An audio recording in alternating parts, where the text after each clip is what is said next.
Tapos bumili na akong ganito pre. Mas maganda yun kasi ang dami niyang ano, dami niyang wrap road, dami niyang ano, mas makapit. Ganito rin pero ano siya, Daming lubak-lubak. oo, mas solid din yun. Sinita ko rin yung ganito sa akin eh. Ayan, parang stock niya pa tayo, no? Okay, stock niya ba ito? 5 piraso pala talaga yan, no? Walas na oh. Naguhit na oh.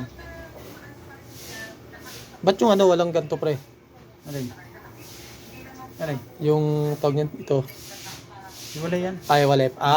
Hindi pala kasama yan. Ito lang pala yung ano, no? Ito, diba, 4.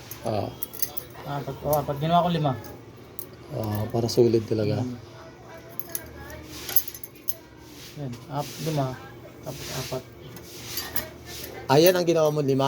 Ito ginawa ko 5. Bulas na. Oh. Dulas na nga.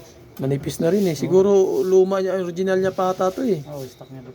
Kasi may ano rin ito eh. Ang tatagal na ito, 4 years.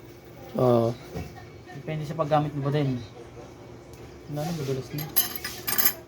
Kasi ba? Ito ko parang mo yan. Kung ano.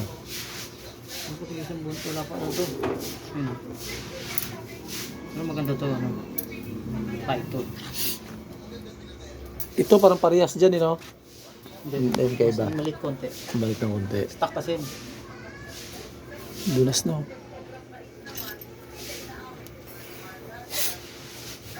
Oh. Kapit.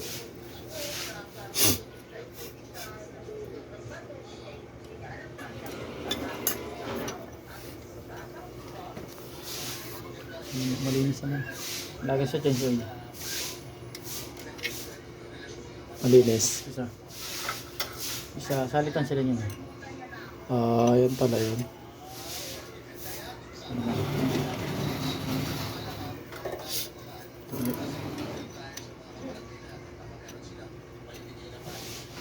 Vibrate na siya pag dadalhin mo eh.